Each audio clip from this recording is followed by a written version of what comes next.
안녕하십니까. 김승현 목사입니다. 이제 에스라서를 하나님 은혜 중에 잘 마치고 이제 오늘서부터 느헤미야서를 하게 되었습니다.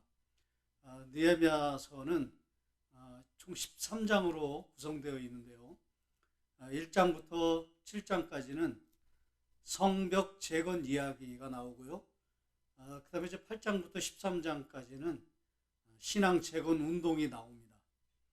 그 중에서 이제 오늘 느헤미야 1장을 여러분과 함께 나누기를 원합니다. 느헤미야 1장은 두 부분으로 되어 있습니다. 첫 번째는 보고하는 부분이 나오고요. 두 번째는 그 보고에 대한 반응, 그러니까 보고와 반응으로 그렇게 이루어져 있습니다. 먼저 보고 부분을 좀 여러분과 함께 나누겠습니다. 1장 1절부터 3절까지의 말씀입니다. 제가 읽어보겠습니다. 하가랴의 아들 느헤미야의 말이라. 아닥사스다 왕 제20년 기슬로 월에, 이때는 BC 444년입니다. 아닥사스다 왕 제20년은 7월인데, 기슬로월은 7월인데요. 그러면 이제 에스라서가 이제 끝나고 나서 그 신앙 개혁을 하고 나서 13년이 흘렀다라고 하는 그런 뜻입니다. 기슬로월에 내가 수산궁에 있는데 내 형제들 가운데 하나인 하나니가 두어 사람과 함께 유다에서 내게 이르렀기로. 여기는 이제 예루살렘 갔다 왔다는 그런 말인데요.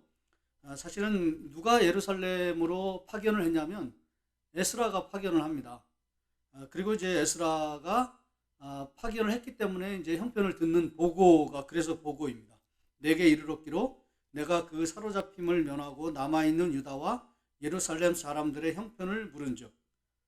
이제 예루살렘 이제 갔다 온 사람들이, 그 파견받은 사람들이 이제 돌아왔죠. 돌아와서 이제 보고를 하는 내용입니다. 3절에 그들이 내게 이르되 사로잡힘을 면하고 남아있는 자들이 그 지방 거기에서 큰 혼란을 당하고, 그러니까 예루살렘에 남아있는 사람들이 큰 혼란을 당하고 능력을 받으며 예루살렘 성은 허물어지고 성문들은 불탔습니다.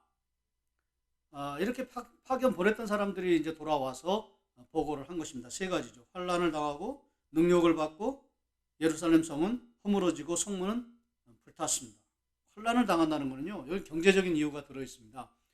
가난과 기근과, 뒤에 이제 느헤미야에서도 나오지만은 너무 먹고 살기 힘들어가지고 이자를 못 내니까, 그래서 돈을 빌렸고 이자를 못 내니까 자기 자녀들을 이렇게 종으로 파는. 근데 그것도 자기 동족들이 그런 일을 합니다. 높은 고리대금업을. 어쨌든 그런 큰 환난을 당하는 건 두 가지입니다. 경제적인 그런 환경 때문에 그렇고요. 또 동족들로 인해서, 같은 유다 사람들로 인해서 그렇게 혼란을 당하고 있는 것이 경제적인 혼란입니다. 기근과 가난과 궁핍과 그런 아주 큰 어려움을 당하고 있는 것이죠. 능력을 받으며, 이 능력은 그 사마리아에 있는 사람들, 그 사람들이 막 조롱하는, 유다 백성들을, 하나님의 백성들을 막 조롱하는, 그러니까 막 성전 지을 때도 이렇게 핍박하고 탄압하는 그런 탄압자들입니다. 느헤미야에서도 이 탄압자들이 나옵니다. 이 탄압자들의 조롱을 하는 거죠. 그 다음에 예루살렘 성은 허물어지고, 건축한 성도 조금 이제 문제가 생겼고요. 그 다음에 성문들은 불탔다라고 하는 그런 처참한 보고를 받았습니다. 근데 여기는 이렇게 뭐 정확히 나와 있지 않지만은, 제가 에스라서를 여러분과 함께 나누면서 이 성벽 탄압의 이야기가 에스라서 4장에 나온다고 말씀드렸잖아요. 그 부분과 이게 연결이 됩니다. 그때는 제가 자세하게 그 탄압 내용들을 여러분과 나누진 않았지만 오늘 좀 함께 하기를 원합니다. 4장 그 4절서부터 그 다음에 이제 그 24절까지 내오는 그런 내용인데요. 바사왕 고레스 시대부터 바사왕 다리오가 즉위할 때까지 관리들에게 뇌물을 줘. 이 탄압자들입니다. 이 몇 명의 탄압자들이 뇌물을 줘 그 계획을 막았습니다. 뇌물도 주고 막 계획도 막았다고 했지 않습니까? 그 다음에 6절에 또 아하수에가 즉위할 때, 이때가 바로 느헤미야 1장에 그 성문이 불탄 그런 내용이 시작되는 것입니다. 아하수에로가 즉위할 때에 그들이 글을 올려, 이 탄압자들이 글을 올렸어요. 조서죠. 아주 항거하는 그런 공문을 올린 것입니다. 유다와 예루살렘 주민을 고발하는, 그러니까 이제 고소문이죠. 고발장. 그 내용이 이제 7절입니다. 아닥사스다 때에 비슬람과 미드르닥과 다부엘과 그의 동료들이 바사왕 아닥사스에게, 탄압자들이 이제 7절에 나오죠. 아닥사스다 왕에게 글을 올렸으니 그 글은 아람 문자와 아람 방언으로서 진술을 하였더라. 그 당시에 통역 문자로 했다는 것이죠. 8절에 방백 르온과 서기관 심세가 아닥사스다 왕에게 올려, 이 두 사람이 또 추가가 됩니다. 예루살렘 백성을 고발한 그 글에는 9절 방백 르온과 서기관 심세와 그의 동료 디나 사람 아비삭과 다블레 사람과 아비세 사람과 아렉 사람과 바벨론 사람과 수산 사람과 대 사람과 엘람 사람과 그 밖에 백성 곧 존귀한 오스나발이 사마리아 성과 유프라테 강 건너편 다른 땅에 옮겨둔 자들과 함께 고발한다 하였더라. 11절에 아닥사스다 왕에게 올린 그 글의 초본은 이러하니라는 내용이죠.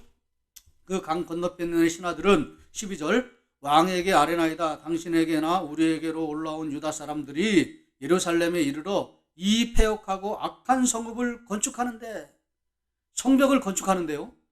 그 다음에 이 사람들이 어떤 사람들인가? 이 사람들의 정체는 선량한 사람들이 아니라는 거예요. 유다 사람들을 이렇게 아주 매도하는 거죠. 패역하고 악한 성읍을 건축하는데, 그렇지 않거든요, 사실은. 고레스가 다 이렇게 허락한 그런 내용인데요. 이렇게 지금 말을 뒤집어서 얘기하는 것이죠. 이미 그 기초를 수축하고 그 성곽을 건축하오니, 그러니까 성벽을 이제 건축하는 거죠. 이제 왕은 아시옵소서. 만일 이 성읍을 건축하고 그 성곽을 완공하면 저 무리가 다시는 조공과 관세와 통행세를 바치지 아니하리니 결국 왕들에게 손해가 되리라. 아주 이 세금을 안 바쳐서 경제적으로 막심한 손해를 입힌다는 거예요. 아주 이렇게 그냥 논리적으로 합법적으로 막 이렇게 아주 나쁜 고소를 올리는 것입니다. 14절에 우리가 이제 왕궁의 소금을 먹음으로 왕이 수치당함을 참아보지 못하여 사람을 보내어 왕에게 아뢰오니, 15절 왕은 조상들의 사기를 살펴보시면, 그러니까 옛날 기록들을 다 살펴보시면 그 사기에 이 성읍은 패역한 성읍이라 예로부터 그 중에서 항상 반역하는 일을 행하여 왕들과 각 도에 손해가 된 것을 보시고 아실지라 이 성읍이 무너짐도 이 때문이라. 옛날 기록들을 살펴보면 이 성읍이 그냥 보통 성읍이 아니라 다 반역한 성읍입니다. 이제 그런 것이죠. 16절에 이제 감히 왕에게 아뢰오니 이 성읍이 중건되어 성곽이 준공되면, 성벽 이제 재건되는 거죠. 이로 말미암아 왕의 간 건너편 영지가 없어지리이다. 아주 이렇게 합법적이지만은, 그리고 아주 교묘하지만 그런 논리적인, 자기네들이 볼 때는 그런 거죠. 왕의 마음을 아주 그냥 혹 할 수 있는 그런 고발장을 올린 거죠. 어떻게 됐을까요? 17절에 왕이 방백 르움과 서기관과 심세와 사마리아에 거주하는 그들 동관들과 강 건너편 다른 땅 백성에게 조서를 내리니 일러스되 너희는 평안할지어다. 인사죠. 너희가 올린 글을 내 앞에서 낭독시키고 명령하여 살펴보니 과연 이 성읍이 예로부터 왕들을 거역하며 그 중에서 항상 패역하고 반역하는 일을 행하였으며, 그대로 했다는 거죠. 그렇게 이제 보인다는 거죠. 20절에 옛적에는 예루살렘을 다스리는 큰 군왕들이 있어서 강 건너편 모든 땅에 그들에게 조공과 관세와 통해서를 다 바쳤도다. 이제 너희는 명령을 전하여 그 사람들에게 공사를 그치게 하여 중지하라는 거죠. 너희들 말대로 다 패역한 그런 거를 내가 맞다고 내가 다 동의한다. 그러니까 공사하지 말아라. 그 다음에 21절 그 하반절에 그 성을 건축하지 못하게 하고 내가 다시 조서 내리기를 기다려라. 성벽 재건 공사가 이 탄압자들의 조서 고발문 때문에 또 왕이 그걸 허락해가지고 이렇게 중지되었다는 거죠. 이런 배경이 있는 거예요. 느헤미야 1장의 그 보고에는 이런 그 배경이 들어있는 것이죠. 근데 여기를 좀 특이한 건 뭐냐면 그냥 왕은 중지만 하라고 그랬거든요. 그런데 다시 느헤미야 1장 오늘 우리 본문으로 이렇게 들어오면은 3절에 예루살렘 성은 허물어지고 성문들은 불탔다 하는지라. 원래 중지만 시켜야 되거든요. 그냥 그대로 남아 있어야 되는 거예요. 근데 이 사람들이 이걸 다 불태웠다는 거죠. 이건 이 탄압자들이 추가한 내용입니다. 자기들 멋대로 한 거예요. 조서대로, 왕의 조서대로 한 것이 아니라. 이게 엄청난 지금 위해를 이스라엘 백성들에게 지금 가하고 있는 것이죠. 중지하라. 중지만 한 게 아니라 그냥 성문들을 다 완전히 그냥 불태웠다는 거죠. 성벽들을. 지금 그런 상황이라는 거죠. 이제 이 상황을 이제 보고 하니까 이제 4절에 반응이 나타납니다. 11절까지 그 반응은 기도입니다. 내가 이 말을 듣고 앉아서 울고 수일 동안 슬퍼하며 하늘의 하나님 앞에 금식하며 기도하여. 이제 5절은 이르되 이제 기도하는 내용입니다. 느헤미야의 반응은 슬퍼하면서 하늘의 하나님 앞에 나아가서 울면서 통곡하면서 애통하는 거죠. 애통하는 자는 복이 있나이니. 저는 그 말을 이해할 수 있을 것 같습니다. 애통하는 마음을 갖는 거죠. 그런 보고를 듣고 나서 심히 고통스러워하고 있는 그런 모습이죠. 애통하는 자는 복이 있나니. 그 말 그대로 지금 하고 있는 것입니다. 그러면서 하나님 앞에 이제 울면서 수일 동안 슬퍼하면서 기도하고 있습니다. 근데 여기는 회개용 옷을 입지 않아요. 원래 이스라엘 백성들은 회개용 옷을 입어야 되거든요. 느헤미야서도 에스라도 입었지 않습니까? 근데 느헤미야는 입지 않아요. 왜냐하면 여기 이제 페르시아 지역이기 때문에 입어야 되는 옷을 입지도 못하고, 그러니까 슬픔이 있는 거죠. 이방 땅이니까. 그렇지만은 똑같은 전통적인 그 이스라엘 백성들의 회개 방식을 그대로 따라서 하나님 앞에 통곡하면서 울면서 기도하고 있는 것입니다. 5절서부터는 중보기도의 내용입니다. 이르되 하늘의 하나님 여호와 크고 두려우신 하나님이여 하면서 이제 11절까지는 중보기도의 내용입니다. 이 내용을 제가 잠깐 간략하게 정리하면은 하나님의 은혜를 바라보면서요, 하나님이 어떤 분이신가 그런 걸 고백하면서요, 그 다음에 놀라운 건 뭐냐면 여기는 그 성벽을 탄압한 자들, 그 에스라서 4장에 나오는, 원래 이제 그 사람들이 그 중지시키는 걸 넘어서 막 다 불태웠기 때문에 원래 기도 내용은 무엇이어야 하겠는가? 안 봐도 뻔하지 않습니까? 하나님, 저 탄압자들을 처벌해 주십시오. 심판을 내려 주십시오.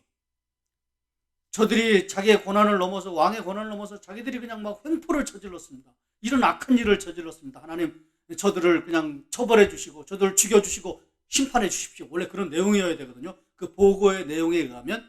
근데 이 기도의 내용은 완전히 달라요. 아주 이상해요. 이 기도의 내용은 뭐냐면, 하나님, 이스라엘 백성들이 죄를 지었습니다. 아주 이상한 그런 기도를 합니다. 죄를 지었습니다. 이스라엘 백성들의 죄를 불쌍히 여겨주시고 이 백성들을 불쌍히 여겨주시고, 그리고 그런 가운데서도 남아있는 사람들이 하나님 말씀대로 신실하게 지키려고 하는데 그 사람들을 좀 봐서, 하나님 말씀대로 살려고 하는 그 순종하는 그 몇몇 안 되는 남은 자들을 좀 봐서라도, 하나님 말씀 지키려고 하는 자들을 봐서라도 하나님 긍휼을 베풀어 주십시오. 그건 이해가 되죠. 하나님 말씀대로 안 살면 모를까? 하나님대로 말씀대로 살려고 하는 사람들이 있고요. 근데 또 자기들이 이제 그 성벽 재건을 하러 이제 돌아오거든요. 이제 3차 귀환인데요. 에스라 뒤에 13년 지난 다음에 이제 오는 거예요. 이제 1년 뒤에 이제 오는 거예요. 이제 1년 전입니다. 이 기도의 내용은. 그냥 그 사람들은 정말 순종하려고 오는 사람들이거든요. 몇몇 안 되는 사람들. 그 사람들을 좀 봐서라도 하나님 불쌍히 여겨주시고 다시 하나님의 은혜가 베풀어 주셔서 하나님의 그 아름다운 역사가 이루어질 수 있도록 도와주십시오. 이제 이렇게 기도합니다. 그건 뭐 정상적인 거죠. 그건 얼마든지 그렇게 할 수 있는 것이죠. 근데 뭐냐면 이스라엘 백성들의 죄를 하나님 불쌍히 여겨주십시오. 그들은 죄인입니다. 우리도 죄인입니다.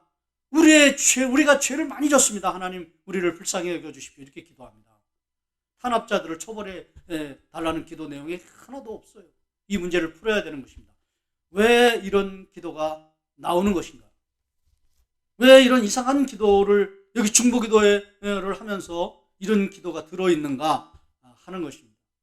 그거는요, 여긴 나와 있지 않지만 요엘서를 보아야 됩니다. 이 느헤미야 1장 이 중보기도 내용과 요엘서가 사실은 연결됩니다. 이걸 사람들이 잘 몰라요. 많은 사람들이 연결된다는 것을. 요엘서는 이 사건이 일어나기 전에 400년 전에 일어난 그 예언이거든요. 그 기록된 예언이거든요.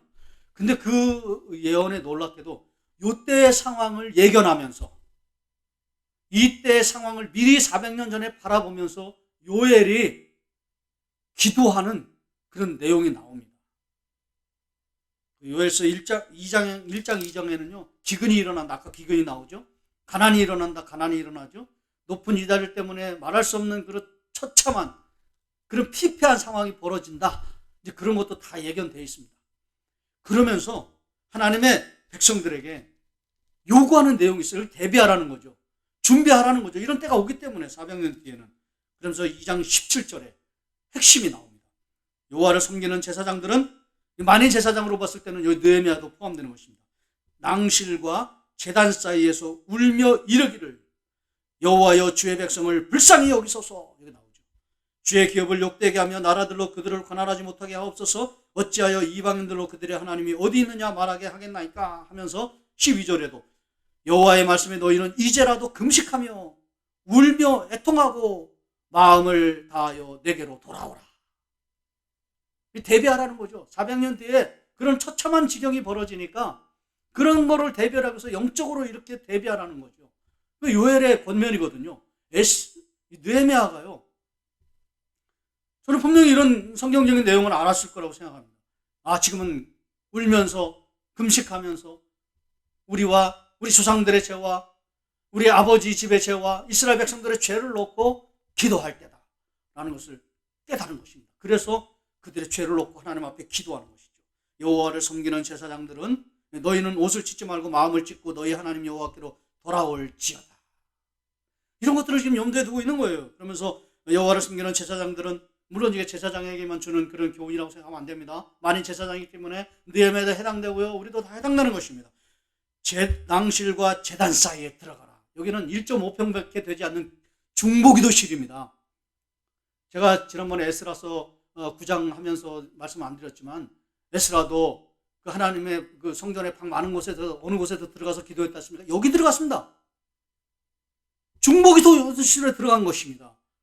거기 들어가서 죄 많은 이스라엘 백성들 한없는 그 한없이 죄 가운데 있는 백성들을 끌어안고 중보기도한 것이죠. 바로 여기에요. 제단과 낭실 사이에.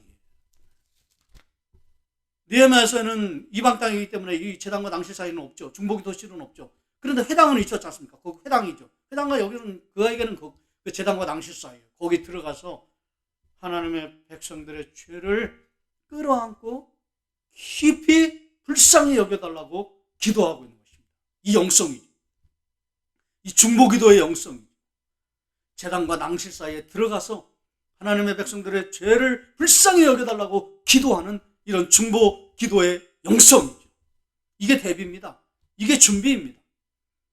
지금 사람들은 혼란한 시대라고 말하고 코로나 때문에 어려운 시대라고 말합니다. 환경이 문제가 되는 게 아닙니다. 기도가 없기 때문에 문제입니다. 기도가 없기 때문에 망하는 것입니다. 기도 없으면 위로도 없습니다. 기도 없으면 영적인 힘도 없습니다. 나중에 이제 느헤미야서 차근차근히 좀 나누겠지만은 여기 이 1장의 영성이요 다 이끌어갑니다. 많은 어려운 난관을 부딪히고요, 시험에 부딪히고요, 핍박에 부딪히고요, 그리고 반대에 부딪히고요, 어려운 문제에, 현실적인 문제에 부딪힙니다. 그때는 기도가 짧아요. 시간이 없으니까 하나님 이 문제 해결해 주십시오. 이것 때문에 문제가 됐습니다. 고통스럽습니다. 해결해 주십시오. 그런 기도밖에 안 나와요. 근데 1장의 기도는 아주 깊어요. 아주 영성이 정말 깊습니다. 왜냐하면 이게 그 뒤에 나오는 모든 문제들을 해결한다 라고 하는 아주 깊은 중요한 그런 메시지를 우리에게 전해주고 있는 것입니다. 기도는 위로입니다. 기도는 영적인 힘이 있습니다. 기도는 능력이 있습니다. 그 기도에 들어가는 자들은 모든 문제들을 해결받고 하나님 앞에 은혜를 누리게 된다라는 것을 오늘 이 1장 말씀은 우리에게 보여주는 것입니다. 에스라도 문제가 있을 때 중보기도실에 들어갔습니다. 요엘은 모든 제사장들, 만인 제사장들은 제단과 낭실 사이에 들어가서 이스라엘 백성들의 죄악을 끌어안고 기도하라고 했습니다. 400년 뒤엔 그런 일이 일어났습니다. 느헤미야가 그걸 분명히 알았기 때문에 그도 회당은 낭실과 제단 사이는 아니지만은 중보기도실에 들어가서 하나님 앞에 불쌍히 여겨달라고 은혜를 부어달라고 기도할 때 그 강한 그 기도의 영성, 앞으로의 모든 난관과 문제를 해결한다는 것이죠. 이제 어떻게 해결해 나가는지 이제 2장서부터 이제 나오기 시작하는 것이죠. 오늘 말씀의 핵심과 결론은 이것입니다. 아무리 암울하고 어렵고 힘든 그런 상황이라 할지라도 기도하는 자는 은혜 받는다. 기도하는 자는 영적인 힘을 얻는다. 중보기도 하는 자는 아주 강력한 하나님의 은혜, 앞으로 일어나는 모든 문제에 해결받는 응답을 경험하게 될 것이다 라고 하는 놀라운 영적인 은혜가 흐르고 있는 것입니다. 이 영적인 은혜를 우리가 잘 생각하고요, 또 묵상하시면서 한 주간 동안 하나님 느헤미야에게 베풀어졌던 이 은혜, 이 기도의 축복 하나님 우리 가운데 베풀어 주셔서 기도의 위로가, 기도의 능력이, 기도의 축복이 나의 삶 가운데서도, 이 한 주간의 삶 가운데서도 풍성하게 일어나게 하여 주시옵소서. 축복받는 저와 여러분 되시기를 주의 이름으로 축원합니다.